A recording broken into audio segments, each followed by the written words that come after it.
ବହିଟିର ନାମ ଶାସ୍ତି। ଏହାର ଲେଖକ ହେଉଛନ୍ତି କାହ୍ନୁଚରଣ ମହାନ୍ତି। ବହିଟିର ପ୍ରକାଶକ ହେଉଛନ୍ତି ଫ୍ରେଣ୍ଡସ୍ ପବ୍ଲିସର୍ସ। ବହିଟିର ପ୍ରଥମ ସଂସ୍କରଣ 1946 ମସିହାରେ ହୋଇଥିବା ବେଳେ ଏହାର ବିଂଶ ସଂସ୍କରଣ 2019 ମସିହାରେ ହୋଇଥିଲା। ଚାଲନ୍ତୁ ଏବେ ଏହି ଶାସ୍ତି ବହିଟିର ଭିତର ଅଂଶରୁ କିଛି ଆଲୋଚନା କରିବା। ରାତି ପାହିଲାଣି, ସୂର୍ଯ୍ୟ ଉଠି ନଥାନ୍ତି।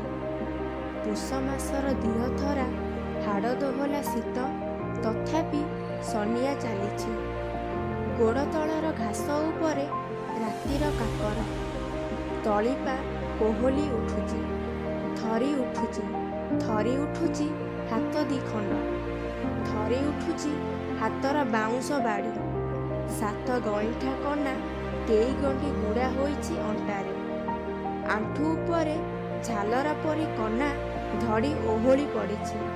ଦେହରେ ଯେଉଁ ଲୁଗାଟି ପକାଇଛି ତାର ଅବସ୍ଥା ମଧ୍ୟ ସେହିପରି। ଏପାଖୁ ଟାଣିଲେ ସେ ପାଖ ଫୁଙ୍ଗୁଳା।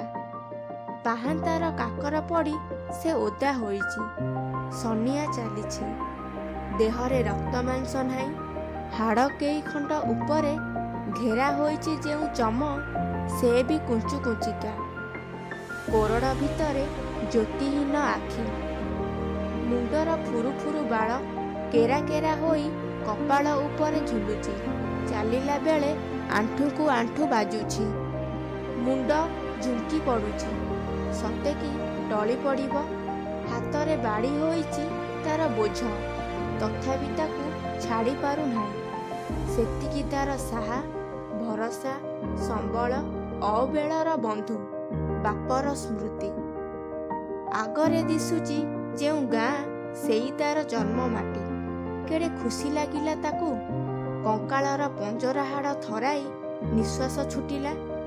ସେଇ ତାର ଗାଁ, ଯେଉଁଠି ଜନ୍ମ ହୋଇ ସଂସାର କରି ସୁଖ ଆନନ୍ଦରେ ନାଚି କୁଦି ଶେଷକୁ ଯେଉଁଠି ଆଖି ବୁଜି ତାହାରି ପୂର୍ବପୁରୁଷେ ମାଟିରେ ମିଶି ଯାଇଛନ୍ତି।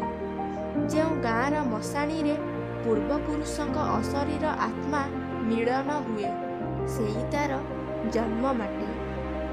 ସନିଆକୁ ଖୁସି ଲାଗିଲା। ସେ ବୀର, ମରଣ ସଙ୍ଗେ ଯୁଦ୍ଧ କରି ଆଜି ଯାଏ ସେ ହାରି ନାହିଁ। 9ଙ୍କ ଦୁର୍ଭିକ୍ଷର ଆଁ ଭିତରେ ପଶି ମଧ୍ୟ ଛଟପଟ ହୋଇ ନିଜକୁ ବଞ୍ଚାଇବାକୁ ସେ ବାହାରି ପଡ଼ିଛି। ବରଷ 3ଟା ତଳର କଥା। ପ୍ରାଣ ବଞ୍ଚାଇବାକୁ କ'ଣ ସେ ନ କରିଛି? ଆଜି ଭାବିଲା ବେଳକୁ ଦେହ ଥରି ଉଠେ। ଡରି ଡରି ସନିଆ ଚାରିଆଡ଼କୁ ଅନାଏ।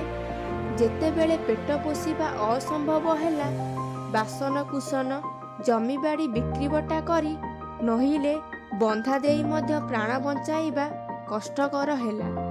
ସତେ କ'ଣ ସେ ନ କରିଛି?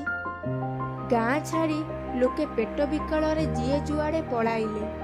ବାପ, ମା, ସାନ ଭାଇ ମନିଆ ଆଉ 10-12 ବର୍ଷର 2 ଭଉଣୀ କୁନି ଓ କୁନିଙ୍କ ସଙ୍ଗରେ ସେ ମଧ୍ୟ ଗାଁ ଛାଡ଼ିଥିଲା।